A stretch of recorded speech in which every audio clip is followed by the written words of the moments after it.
안녕하세요. 성경 통독 87번째 영상을 시작하도록 하겠습니다. 이번 주, 다음 주면 저희들이 드디어 1독을 완성하게 됩니다. 코로나19 2021년을 저희들이 성경과 함께 열심히 달려온 한 해였습니다. 이제 금요일에는 또 하나님께 감사 기도로서 영광 올려드리고요. 또 21일에는 또 하나님께 감사 찬양제로 영광 올려드리면서 저희들이 이번에 1독을 통해서 주신 은혜를 하나님께 예배로서, 기도로서, 찬양으로서 영광 올려드리는 시간으로 저희들이 올 한 해를 잘 마무리해 갔으면 합니다. 저희들이 이번에 통독하는 범위는요, 유다서, 베드로후서, 또 히브리서입니다. 유다서나 베드로후서는 거짓 교사들에 대한 분명한 경계와 또 그들 가운데 어떻게 그들을 분별하며 또 어떻게 그들 가운데 신앙을 바로 지킬 것인가, 이런 부분을 말씀하고 있습니다. 히브리서는 유대교들이 가지고 있는 여러 가지 장점들, 그런 것들을 포기하지 못하고 있는 유대교에서 기독교로 개종한 자들이 그러한 성도들의 모습 속에서 다시 한번 그 모든 것을 뛰어넘는 예수 그리스도, 새 언약, 이런 부분들을 또 잘 설명해 주시면서 성도들이 다시 한번 유대교가 아닌 이 기독교가 참 하나님의 놀라우신 진리의 말씀이라는 것을 세워가는 그런 히브리서를 또 저희들이 통독하게 됩니다. 저희들이 도표로 보면요, 히브리서와 베드로후서, 유다서가 같은 선상에 이렇게 있는 것을 알 수 있습니다. 60년대 후반에 이 성경들이 다 쓰여졌다라는 것을 제 도표로서 확인하는 것이죠. 이제 이 이후에는 또 요한 1, 2, 3서와 요한계시록, 이렇게 저희들이 통독을 하게 됩니다. 먼저 유다서를 보면요, 지은이는 당연히 유다이고요. 이 유다라는 인물에 대해서 저희 좀 알 필요가 있는데요. 예수 그리스도의 종이라고 표현되어 있습니다. 야고보의 형제인 유다입니다. 예수 그리스도의 종이요, 야고보의 형제인 유다는 부르심을 받은 자, 곧 하나님 아버지 안에서 사랑을 얻고 예수 그리스도를 위하여 지키심을 받은 자들에게 편지하노라. 유다는 예수님과 한 집에서 자라났지만 자신을 예수 그리스도의 종으로 소개하고 있습니다. 형 야고보와 마찬가지로 유다도 주님이 부활하시기 전에는 예수님을 믿지 않았다라고 전해지고 있습니다. 그 형제들이 예수께 이르되 당신이 행하는 일을 제자들도 보게 여기를 떠나 유대로 가소서, 스스로 나타나기를 구하면서 묻혀서 일하는 사람이 없나니 이 일을 행하려 하거든 자신을 세상에 나타내소서 하니 이는 그 형제들까지도 예수를 믿지 아니함이로라 라고 소개하고 있습니다. 결국 예수님께서 부활하시고 나서 본격적으로 예수님을 믿게 되었고, 이제는 예수님을 전하는 자로서 이러한 편지를 교회에 보냈다라는 것을 알 수가 있습니다. 66년에서 80년경, 주후 66년에서 80년경 사이에 썼을 것이라 생각을 하고 있고요. 장소는 어딘지가 언급되어 있지 않고요. 수신자도 누군지에 대해서 분명하게 정보가 확인되지 않고 있습니다. 주제는 믿음을 위해 싸우라. 유다서는 가만히 들어온 거짓 선생들에 대해서 가차없이 정죄하고 있습니다. 거짓 선생들은 종종 청중들에게 그들이 듣고 싶어하는 이야기를 들려주면서 그 대가로 물질적인 보답을 요구했습니다. 그들은 하나님의 은혜가 너무 크기 때문에 우리는 자신이 원하는 대로 살아도 아무런 벌을 받지 않는다고 말하면서 사람들의 환심을 사고 그들에게 거짓된 확신을 심어 주었다는 것이죠. 이것은 하나님이 원하시는 복음의 진리와는 정말 다른, 하나님의 진리를 따라가는 열매와는 전혀 다른 그릇된 복음인 것이죠. 이 부분은 정말 중요한 핵심입니다. 유다는 이러한 사람들의 주장을 철저히 파헤치면서 비판합니다. 그러면서 그는 독자들에게 참 믿음을 위해 싸우라고 촉구합니다. 하나님의 믿음에는 반드시 하나님이 원하시는 순종과 열매가 맺혀지게 되어 있지 않습니까? 그래서 유다가 독자들이 하고 싶은 경고 방식은 마치 사람들에게 마약과 음주운전의 위험성을 알리는 공익 광고 장면과 매우 비슷합니다. 마약과 음주운전에 대해 경고하는 공익 광고는 그것을 본 사람들로 하여금 두려움을 갖게 합니다. 참으로 이 마약과 또 음주운전 이후에 벌어지는 여러 가지 악한 모습들을 통해서 또 그런 것들의 해로움에 대해서 설명하죠. 그러다 보니까 그것들에 대해서 경계하고 두려워하는 것처럼 이 거짓 선생들에 대해서 그렇게 표현하고 있습니다. 유다는 거짓 교사들에게 화가 있을 것을 선포하면서 그들의 죄가 이전에 시기와 질투로 동생 아벨을 죽인 가인과 같이, 불의의 삭스를 탐하였던 발람과 같이, 모세에게 대항하였던 고라 자손의 패역함 같이, 애찬의 암초, 장이 몸만 기르는 목자, 바람에 불려가는 물 없는 구름, 죽고 또 죽어 열매 없는 가을 나무, 수치의 거품을 내뿜는 바다의 거친 물결, 캄캄한 흑암에 돌아갈 유리하는 별들에 비유하고 있습니다. 공통적인 것이 무엇입니까? 이 시기와 질투 속에서 오직 이기적인 마음을 가지고 욕심을 내면서 하나님의 선한 열매가 맺어지지 않는 이 그릇된 모습들을 설명하고 있습니다. 참으로 이 단어들, 여기 나와 있는 이 표현들의 막바지, 마지막은 공함이라고 할 수 있습니다. 하나님이 원하시는 열매가 아무것도 맺혀지지 않고요. 하나님이 기뻐하시는 어떠한 열매도 없는 그러한 비참한 삶이라고 할 수 있습니다. 원망하는 자며 불만을 토로하는 자들이며 그 정욕대로 행하는 자들. 이것이 핵심이죠. 그 정욕대로 행하는 자들. 따라서 그 정욕을 이루기 위해서 아첨하고 자랑하는 말이 가득한 자들. 이런 자들에 대해서 사도들이 했던 말을 기억하라는 것이죠. 말씀 속에서 사도들이 들려주었던 예수 그리스도의 진리의 말씀을 기억하라는 것입니다. 거룩한 믿음 위에 자신을 세우며 성령으로 기도하라는 것이죠. 하나님의 사랑 안에서 자신을 지키면서 주 예수 그리스도의 긍휼을 기다리라 라고 말씀하고 있습니다. 그래서 핵심 주제를 정리해 보면요. 그리스도인들은 믿음의 교리를 변화할 필요가 있다라는 것입니다. 믿음을 지켜야 된다는 겁니다. 믿음의 교리를 지킴으로 인해서 자신도 보호를 받고 또 교회도 지켜야 된다는 것이죠. 거짓 선생들은 그 비도덕적인 성격으로 알아볼 수 있다라는 것입니다. 이것이 핵심입니다.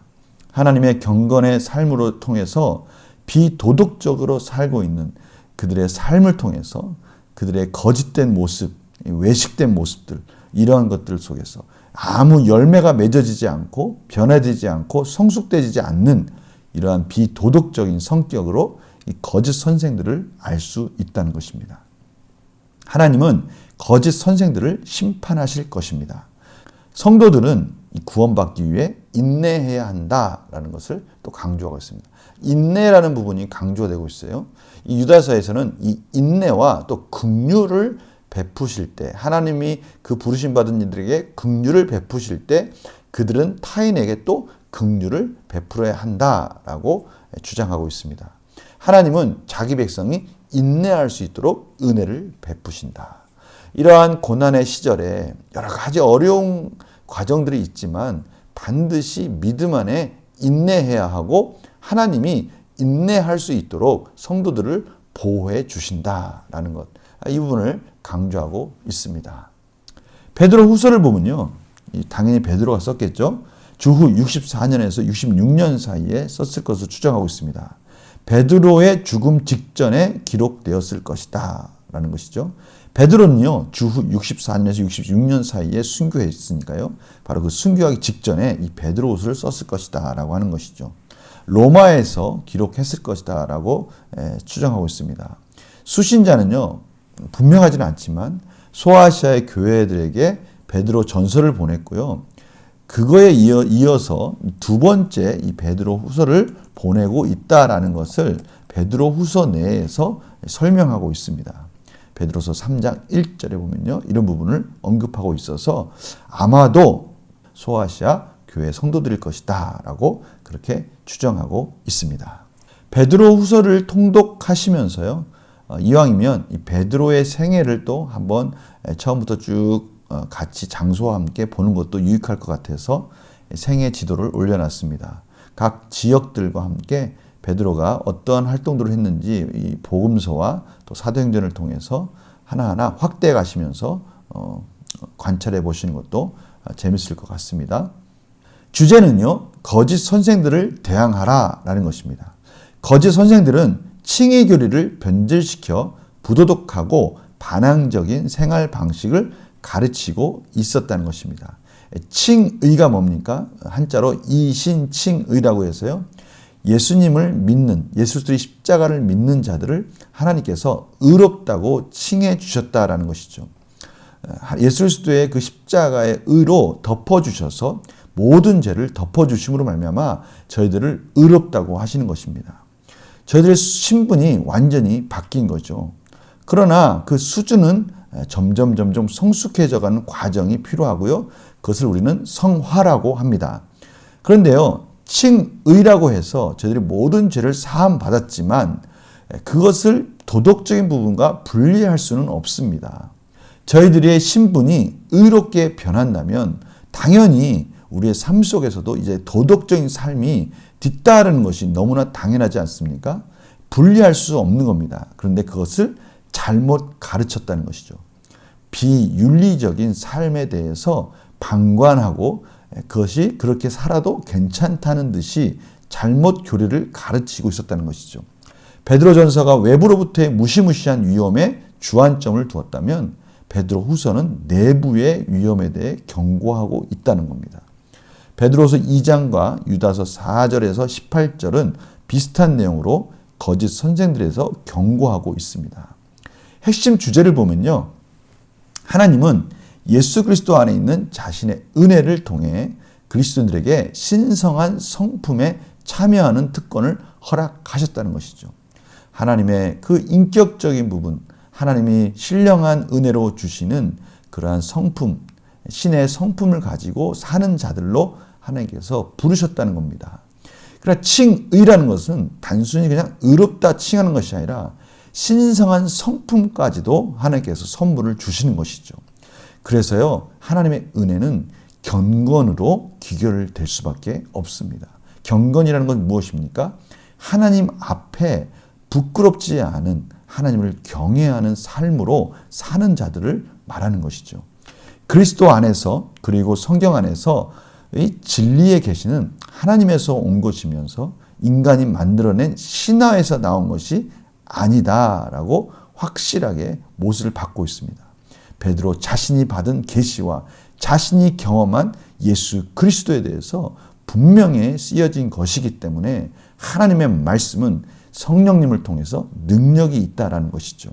거짓 교사들은 하나님의 손에 멸망당할 운명에 처해 있다라고 분명히 말씀하고 있습니다. 거짓 교사들은 윤리적으로 파산한 자들이다.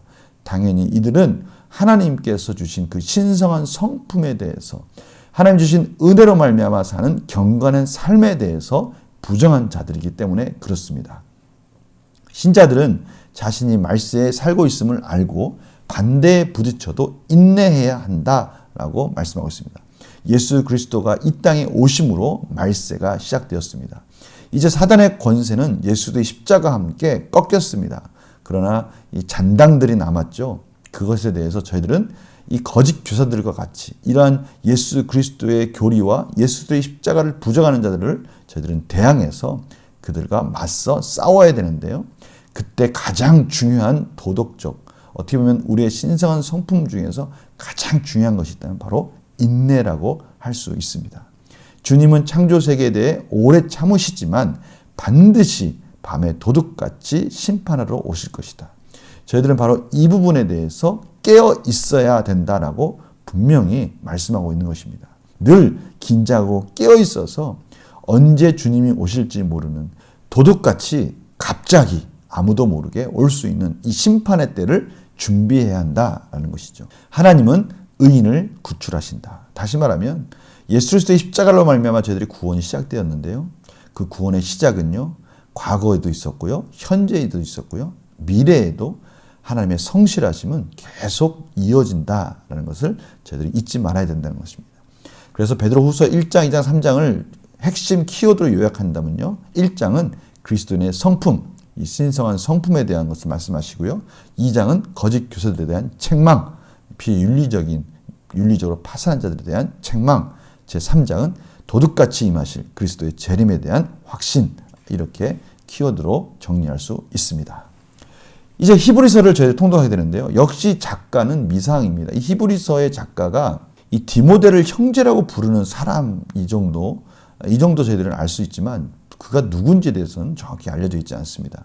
시기는 60년, 주후 60년 후반, 64년에서 68년 사이에 쓰여졌을 것이다 라는 것이죠. 근데 분명한 것은 주후 70년에 있었던 예루살렘 멸망의 그 내용들이 구약의 제사제도가 무너진 그것들이 언급되지 않는 것을 보아서 그 이전임에는 분명하다라는 것이죠. 디모데가 아직 살아 있었다라는 것입니다. 우리 형제 디모데가, 그러니까 디모데를 형제라고 부르는 사람이에요. 너희가 알라. 그가 속히 오면 내가 그와 함께 가서 너희들을 보리라. 역시 이 장소도 어디인지는 정확하지 않습니다. 수신자는 여러 가지 추측을 합니다. 그 히브리서를 쓰게 된 배경들, 내용들을 가지고 추측을 하는데요. 참 여러 가지 추측을 할 수 있습니다. 그런데 분명한 것은 유대인 그리스도인이었을 것이다 라는 것은 공통적인 부분이 있다는 것이죠. 구약 성경을 무려 80회나 이상 인용한다는 겁니다. 다시 말하면 구약 성경에 능통한 자들이라는 것이죠. 유대인들이겠죠. 독자들이 구약의 제사의식을 알고 있는 것으로 간주한다는 것입니다. 분명한 유대적 배경을 가지고 있는 그런 독자들이라는 것이죠. 기독교와 유대교를 자주 비교하면서 유대교로 돌아가는 것을 막으려고 한다. 그러니까 유대교가 가지고 있는 장점을 충분히 이해하고 있는, 유대교로 말미암아 누렸던 그런 여러 가지 경건의 모습들에 잘 훈련되어져서 너무 익숙해서 다시 그 유대교가 가지고 있는 장점으로 돌아가려고 하는 자들, 그들에 대해서 쓰여졌다는 것이죠. 또 로마에 사는 유대인 그리스도인이었을 것이다 라고 추정합니다. 13장 24절에 보면요. 이달리아에서 온 자들도 너에게 문안하느니라. 로마에 대한 부분들이 설명되어 있는 것을 통해서 로마에 사는 유대인 그리스도인이었을 것이다 라고 추정을 합니다. 또 신앙의 초보자들은 아니다라는 것이죠. 때가 오래되었으므로 너희가 마땅히 선생이 되었을 터인데, 때가 오래되었다. 신앙생활을 한 지가 오래되었다라는 것입니다. 그런데 그들이 신앙생활이 오래되었는데 다시 하나님 말씀의 초보에 대해 누구에게나 가르침을 받아야 할 처지이니 단단한 음식은 못 먹고 젖이나 먹어야 할 자가 되었도다. 왜 성장하고 있지 않느냐라고 그렇게 말하는 걸 봐서 신앙의 초보자는 아니고 오랜 생활을 하고 있으면서도 율법으로부터, 유대교의 그런 여러 가지 제사제도로부터 자유하지 못하고 단단한 그리스도의 복음에 대한 깊은 통찰력과 교리를 이해하지 못하고 있는 이런 부분에 대해서 아쉬워하고 있는 그런 부분들을 저희들이 봅니다.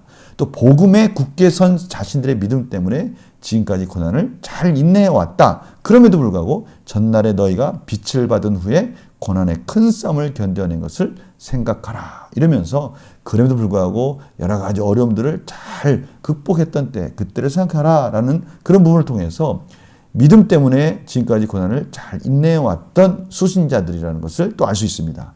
그럼에도 불구하고 듣는 것이 둔하여서 휩쓸려 갈 위험에 처해 있었다. 너희가 듣는 것이 둔함으로 설명하기 어려우니라.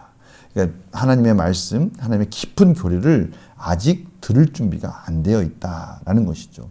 이런 것을 통해서 그 수신자가 누구인지는 분명히 알 수 없지만 유대계에 정통한 하나님의 성숙되어지지 못한 성도들일 것이다. 다시 말해서 성숙되어지 못했기 때문에, 교리를 깊이 깨닫지 못했기 때문에 다시 유대교로 돌아갈 가능성이 있는 그러한 수신자들일 것이다 라고 추정하고 있는 것입니다. 저희들의 핵심 주제를 한번 요약해 보면요. 예수님은 완전하신 하나님이자 완전한 인간이시다.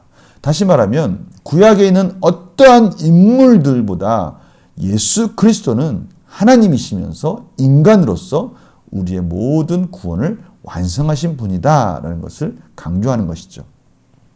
예수님은 하나님의 아들로서 하나님 아버지를 계시하시고 창조의 동인이시며 모든 피조물들을 붙드신다. 예수님은 영원한 대제사장으로 섬기시며 인간으로서 인간의 약함을 동정하시지만 죄에 대한 완벽한 제물로 자신을 드리셨다라는 것이죠. 구약에도 제사장이 있었습니다. 대제사장이 있었어요. 그러나 그들이 백성들의 죄를 대신해서 제사를 드리기는 하지만 정말 인간의 약함을 온전히 이해하고 그 마음속 깊은 곳까지 그 연약함까지 동정할 수는 없지 않습니까? 그러나 예수님은 그런 영원한 그 잠시 잠깐 제사 드릴 때만 역할을 하는 대제사장이 아니라 영원히 우리의 제사를 대속할 수 있는 바로 영원한 대제사장이기 때문에 구약의 제사장과는 비교할 수 없다라는 것이죠. 죄에 대한 완벽한 제물도 친히 되셨기 때문에 단번에 우리의 모든 죄를 사해 줄 수 있는 대제사장으로서 제물로서 우리를 구원하기에 부족함이 없는 완벽하신 우리의 구속자이시다라고 설명함으로 인해서 구약과 대조하고 있는 것입니다. 또 유대인들이 그렇게 또 좋아하고 존경하고 또 소중히 여기는 그 천사, 또 모세 이런 것들과 또 비교하고 있습니다. 예수님은 천사보다 또 모세와 모세 언약보다 율법이죠. 지상의 성막과 제사장 제도보다 그들이 그렇게 소중히 여기는 그러한 지성소, 성소, 성막, 또 제사제도 이런 것보다 훨씬 우월하신 분이시다라는 것이죠. 모든 인간은 죄에 대한 영원한 심판에 직면하게 되는데요. 이러한 영혼의 죄에 대한 영혼의 심판에 직면하게 될 때 우리가 의지할 분이 누구시냐라는 겁니다. 믿음은 하나님을 기쁘시게 하고 하나님의 영원한 구원의 약속에 참여하는데 필수적이다. 믿음은 하나님의 보이지 않는 실제와 약속에 대한 확신을 요구한다. 그러한 믿음은 인내를 낳는다. 이 부분 여러분 잘 이해하십시오. 저희들이 인내로서 믿음이 성숙되는 것이 아니라요. 저희들이 믿음을 확실히 가지고 있을 때 거기에는 인내가 당연히 따라오게 되어 있습니다. 저희들의 믿음이 하나님 말씀 안에 바로 세워질 때 저희들은 인내할 수 있는 것입니다. 인내는 그리스도인의 삶에서 필수적이다. 따라서 저자는 교회에 참여한 이들에게 인내의 부족에 대해 경고한다. 예수 그리스도 아닌 복음으로 무장한 하나님의 백성들은 인내할 수 있다라는 것이죠. 하나님의 약속은 신뢰할 만하며 영원한 구원에 대한 약속을 포함한다. 말세는 예수 그리스도의 출현과 더불어 이미 시작되었지만 아직 그리스도가 재림하실 때의 완성을 기다린다. 저희가 여기까지가 바로 저희가 이번에 통독하는 유다서, 베드로후서, 히브리서입니다. 쭉 같이 저랑 이렇게 영상을 보니까요. 남는 키워드가 뭐가 있습니까? 저는요, 이런 부분이 남네요. 첫 번째는 하나님의 믿음, 하나님의 복음은 반드시 열매가 뒤따르게 되어 있다. 그 열매는 도덕적입니다. 상당히 도덕적이며 경건한 열매들이 맺어지게 되어 있습니다. 신앙생활을 잘한다. 하나님을 올바르게 하나님의 말씀 가운데 하나님과의 관계가 바로 서 있다.